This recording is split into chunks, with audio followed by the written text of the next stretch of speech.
He said that all my questions would be answered as soon as we found you.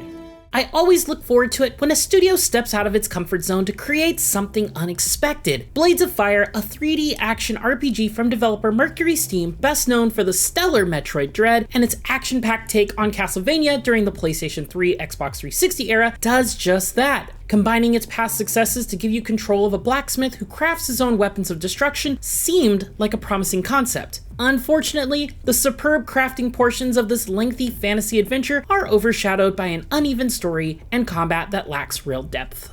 If your deed is to end ACDs, you're my only chance to rest. Now, follow me. You play as Aaron, a commoner who gains access to a legendary forging hammer that sets him on a quest to stop the queen who is leading the kingdom into ruin. The three pillars of Blades of Fire are its satisfying but simple combat, enjoyable weapon crafting system, and emotionally unimpactful story. While very uneven, those were at least enough to keep me relatively entertained for the 55 hours it took me to reach the first round of credits. However, there's only an unsatisfactory conclusion to find there, and it was the post-game scavenger hunt necessary to find the true ending that really drained what little enthusiasm I had left by the end. We are your humble servants. Splendid. Starting with the good. The crafting system stands as the tallest of the three pillars holding up Blades of Fire. Through the hammer Aaron receives at the beginning of his journey, he can build the powerful weapons necessary to vanquish all that stand in his path. Initially, you can only craft a singular weapon, a heavy polearm called the Hysup, that deals devastating strikes but uses a lot of stamina with each swing. However, after Aaron vanquishes enough of a given enemy type, you unlock a blueprint for the weapon they brandished against him. Dismantling 60 skeletons unlocks the claymore they would clumsily swing, while taking down just 5 spearmen from the Queen's transformed army grants access to a long spear that deals either piercing damage from afar or slashing damage in circular strikes. Finding and taking down each new enemy to expand your arsenal made for an enjoyable loop and encouraged me to take down the stronger optional enemies whenever they appeared. It certainly was. Interacting with the Forger Anvil, which function as both rest points and a fast travel system, can then transport you to a mystical forge that lets you create those weapons. When you do, you can adjust several aspects for them. For example, the twin mallets are limited to customizing the size and shape of the head and handle, where larger weapons like the glaive also have options for adding a pommel. These choices modify that weapon in small but noticeable ways, tweaking weight, balance, and damage to your liking, as well as altering Aaron's max stamina while wielding it and how much stamina it costs to dodge. The final part of forging a weapon is the actual forging itself. Crafting weapons in most games ends after selecting your materials, but Blades of Fire has you actually striking the heated metal to match the weapon's shape. This system, while underexplained and confusing at first thanks to the lack of a detailed tutorial, quickly became my favorite part of the journey. A weapon's steel appears as bars similar to those on an audio visualizer, and some will shrink while others will grow as you strike. The better you do, the longer a weapon will last before you need to sunset it to be recycled for parts or traded into an ally for specific and often rarer materials. It took me half a dozen weapons before I figured out the proper technique for managing the strength, tilt, and width of each of my strikes, but once I did, I found myself confidently crafting weapons with the maximum rating every time.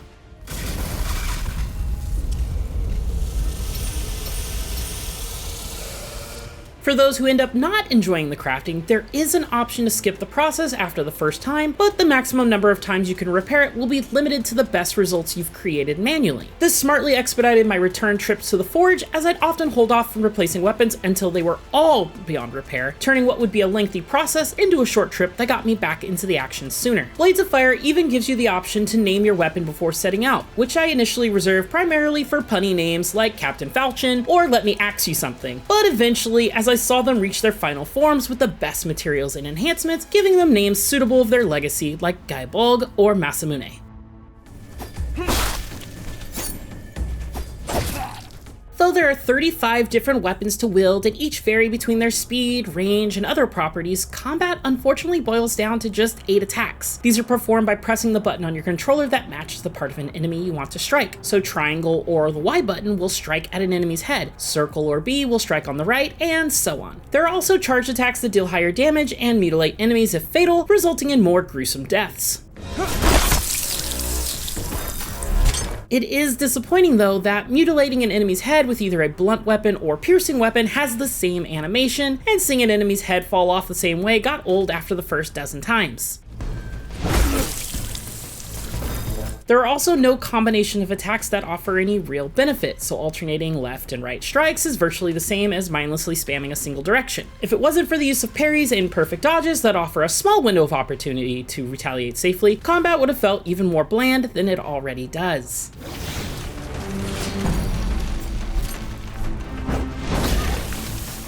Choosing the directions of your attacks carefully becomes more necessary later on as enemies start to have different levels of resistance on each body part, and some elementals can even move these weak points mid-combat. To its credit, Blades of Fire does have a large variety of enemies to fight. Unfortunately, nearly every one of them is humanoid. That means that even though they all have their unique quirks and attack patterns, I was rarely impressed by anything new that was thrown at me. Outside of bosses, which can be hulking behemoths that shake things up more substantially, one of the few interesting regular enemy types were the trolls. They have constant health regeneration and 2 health bars, requiring you to drain 1 bar and then mutilate a limb with a charged attack before you can attempt to finish them off. But a mechanic like that is the exception rather than the rule, and the predictability of every enemy's clearly telegraphed attacks meant fights often just came down to my parry timing.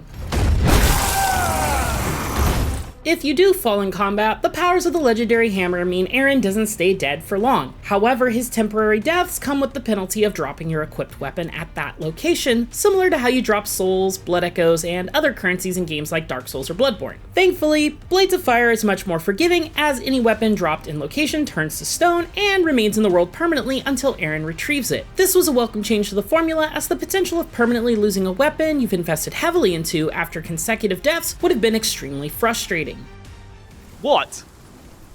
Why don't we start walking? The road to the south is long.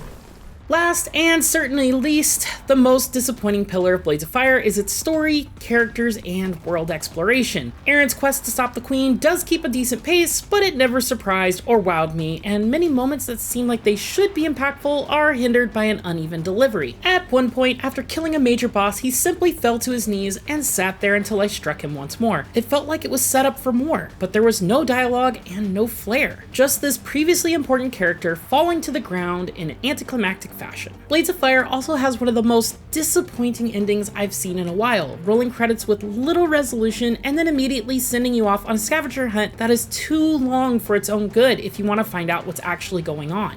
It's a fragment of a tablet. How strange. Characters are generally one-note stereotypes and often have dialogue that further enforces their simplistic nature. Aaron regularly remarks that he's not smart enough to solve puzzles without the aid of Adso, a young scribe who accompanies him on his journey, though Adso doesn't offer much outside of stating the obvious. And now what? I think she wants her sword. Adso is the brains to Aaron's brawn, deciphering codices you find, reading ancient languages to reveal paths or secrets, and magically sealing coffins during fights occasionally. Adso also makes regular remarks about Aaron's size when climbing ladders, which ends up feeling like an out-of-place attempt at humor, as Aaron rarely responds or finds opportunities to tease back. They're written as if they've known each other for a long time despite meeting for the first time in the opening hours, which makes moments like these unearned and shoehorned in. You've barely eaten, kid. I would have died if you hadn't showed up. Rounding out the cast are Glinda, the Master Forger, a cranky witch of the woods type that lives in a house on top of a flying beetle, and Arwen, an impatient, hard-headed young girl that is only involved in the final dozen hours and just happens to be the overly convenient key to Aaron's success. As time went on, the uncanny parallels between these characters and those in God of War and God of War Ragnarok became more and more distracting. Aaron is just a less wise and somehow less charismatic Kratos. Adso deciphers ancient languages and takes note of enemies and other elements of the world similar to Atreus. Glinda fills in the role of Freya, and Arwen is essentially a less prominent Angrboda. You even fight a giant snake at one point and explore places that strongly resemble areas like the temple resting above the Lake of Nine. Different games using similar character archetypes or tropes isn't anything new or wrong on its own, but it does start to feel derivative to a fault here, especially when Blades of Fire doesn't come off so hot in such a direct comparison. Don't you dare follow me! You've caused enough trouble! That's not the only way it's put in a bad light, as a lackluster map system often makes exploring for secrets very cumbersome and confusing. There are a ton of neat little hidden paths to find that lead to cool optional collectibles like shrines for upgrading your weapon customization options, chests with items that increase your healing flasks, gems to up your maximum health or stamina, and different dyes to customize Aaron's outfits. But many locations have multiple levels of elevation, and apart from staring at the one-dimensional map while hoping that you are reading it correctly, you don't really have a way of knowing which level you are on until you either reach the correct destination or the wrong one. You can leave map markers on the map that create a streak of color in the world as guide points, which at least help by adding distance and elevation cues to the compass at the top of the screen, but that's only a half measure.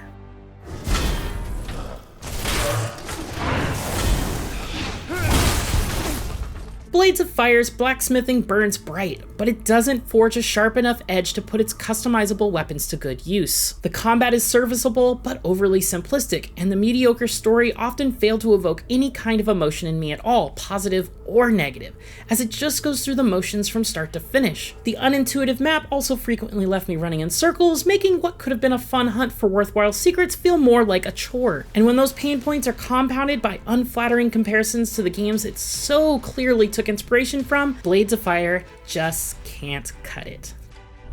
Executive Reviews editor Tom Marks here with Jada Griffin to talk about her review of Blades of Fire. Jada, you've reviewed a bunch of stuff for us. You are also a little bit of a jack-of-all-trades reviewer in that you sort of play everything, but you have done a lot of action game reviews for us. You reviewed Dynasty Warriors Origins recently, Flintlock: The Siege of Dawn. A little further back, you reviewed that Final Fantasy Strangers of Paradise game. So you've definitely been in this space. So let's talk about, to start, your action game tastes and generally, where you gravitate, what types of games you gravitate towards in the action game space. Yeah, I have like you said, I'm kind of a jack of all trades when it comes to games, and it's really just games that kind of give me that real sense of momentum when I'm in combat. So things like God of War or Devil May Cry, where you can just really feel the action as you're unleashing these devastating combos on your enemies. I also like, things like Monster Hunter. You mentioned Flintlock, which I enjoyed last year.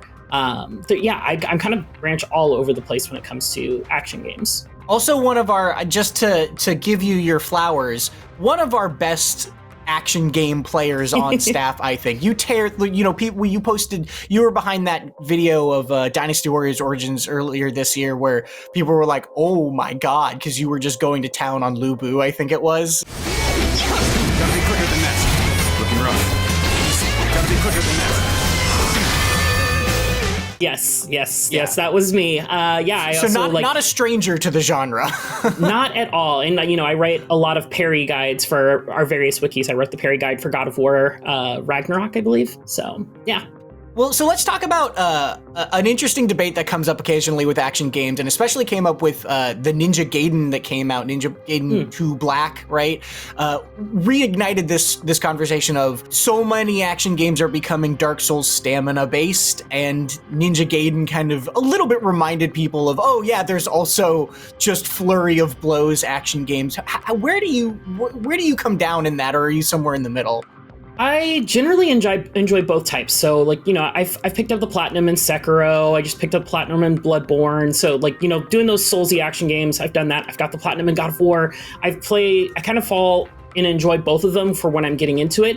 It's when a game tries to walk both lines where I tend to have an issue because they can't pick a lane to stay in, and I feel like it's that jack of all trades, master of none, like where they do both things kind of well, but they don't really excel in either areas. So obviously, not to dance around it, you weren't a huge fan of this game, right? People watched the review, they saw you gave it a 5. This is a long game too. You played 50 plus hours, almost 60 hours of this game. What's that like from the reviewing side of things, to be playing a game that fairly early on isn't really working for some reason, isn't really doing it for you for some reason, but then you have dozens and dozens more hours to play of it. How do you handle that as a reviewer? How does it feel? Thankfully, it was over a very abridged time. I pretty much spent all last weekend just powering through it. So even though it was like 50-ish hours that I spent before I rolled first credits, it was over the course of like 3 or 4 days. So there wasn't a whole lot of time for it to get in my head. But as it started to expand through this week, as I was kind of putting in another dozen or so hours, seeking out all the extra secrets, trying to see this, whatever this true ending is for the game, it really started to just drain me. I just was like, man, I really don't want to play this anymore. And you and Dan, our head review said, hey, you've met the requirement. You can stop playing it now. And I'm like, I totally can, but I also want to see what this thing is, to see if it has a redeeming quality. And like, that goes into like my whole aspect. I often get teased at work because I'm so nice about games and I try to find the positive in things, but it was really tough in this one in finding those redeeming qualities, and they just weren't there. So it was a bit of a mental drain, and it took a lot for me to sit down and it's like, okay, I just got to dredge along with this. And then it's not easy. This is one of the tougher reviews I've had to write, just because it was a lower score than I've given to most games. This one came from a studio, Mercury Steam, that I really enjoyed Metroid Dread. I enjoyed their Castlevania games back in the PS3 360 era. So I was really, really looking forward to this one. And it just didn't pan out. It fell short of what I've come to expect from this studio. So here's a question for you then. You were disappointed by this game somewhat. If there were other people who were looking forward to it similarly as you were, what would you maybe recommend instead to kind of get what the appeal or what the promise of this game had, but then it just didn't quite meet up? What would you maybe recommend instead for them? Yeah, well, like I mentioned earlier, any of my big action games, I like Monster Hunter, Devil May Cry, God of War, obviously. One of the ones I would recommend going back if you haven't played it yet, you need to go back and play it. It's Middle-earth: Shadow of Mordor. Just fantastic open world kind of experience with, good combat and lots of, the Nemesis system. I don't need to, talk too much about that because everybody knows how great that system is, but just has some really cool story beats and stuff that go along with that. And another one I would say, if you like the crafting aspect, it's much more minimal, but the Horizon Forbidden West, I'm a big fan of that game, just because you can craft a number of spears and bows and tripwire guns and all types of different weapons that, while play similarly, they offer different strategies based on their elemental types and create different just avenues for you to go after the different machines that you're fighting. So that'd probably be some of the ones I would recommend. Yeah, that's a good shout. The crafting in Horizon is Horizon's obviously a very different kind of game as this open world big thing, but I like that as sort of, maybe that part is what was appealing to you here. That's a good shout. Jada, thank you very much for chatting with us about your review and your tastes and all of that sort of stuff. If you want more action games, recent action games, Kingdom Come 2 Deliverance's first DLC called Brushes with Death just came out. We have a review of that you can check out. And then obviously the big action game that just came out, Doom: The Dark Ages. We also have a review with a chat with the reviewer Mitchell Saltzman at the end of that one. Go check those out as well. And for everything else, stick with IGN.